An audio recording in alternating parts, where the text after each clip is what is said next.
ঈদকে সামনে রেখে ট্রেনের অগ্রিম টিকিটে ঘরমুখ যাত্রীদের প্রথম যাত্রা শুরু হচ্ছে আজ। কমলাপুর রেল স্টেশনে আছেন আমাদের সহকর্মী মাসুদ সুমন। সুমন, রেলের ঈদ যাত্রার সবশেষ খবর জানাবেন আমাদের।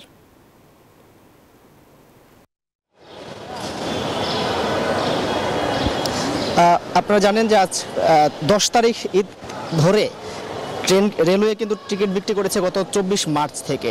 সেই উপলক্ষে সেই দিক থেকে আজ প্রথম যাত্রা শুরু হলো ট্রেনের।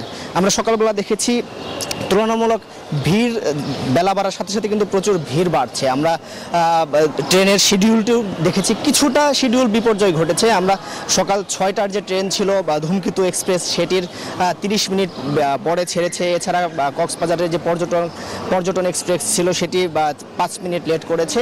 এছাড়া বড় ধরনের তেমন কোনো বিপর্যয় ঘটেনি। রেল স্টেশনে প্রচুর যাত্রীর চাপ রয়েছে। আমরা যাত্রীদের সাথে কথা বলেছি, তারাও স্বাচ্ছন্দ্যে বাড়ি ফিরছেন। যারা যেসব ট্রেন ছেড়ে গিয়েছে সেখানেও দেখেছি যাত্রীদের চাপ ছিল।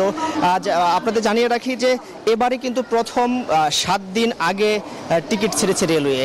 এর আগে ছিল 5 দিন আগে ট্রেনের টিকিট দেওয়া হতো, কিন্তু 7 দিন আগে ছাড়ার পরেও আপনারা জানেন যে এর মধ্যেই কিন্তু বেশিরভাগ স্কুল বা শিক্ষা প্রতিষ্ঠান বন্ধ হয়ে গিয়েছে। ফলে পরিবারের সদস্যরা তাদের ছোট ছোট বাচ্চা এবং তাদের নারী সদস্যদের আগেই বাড়ি ফিরে দিচ্ছেন। নারী টানে যারা বাড়ি ফিরছেন তাদেরকে আগেই বাড়িতে পাঠিয়ে দিচ্ছেন। আমরা দেখেছি যে নতুন করে এই রেলওয়েতে কিছু নিরাপত্তা ব্যবস্থা গ্রহণ করেছে কর্তৃপক্ষ। আমরা সামনে রেলওয়ের একদম গেটের সামনে যেটি দেখেছি।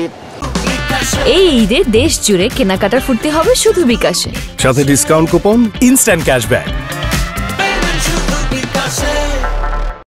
সেখানে টিকিট চেক করা হচ্ছে এবং টিকিটবিহীন কোনো মানুষ কিন্তু প্ল্যাটফর্মে প্রবেশ করতে পারছে না।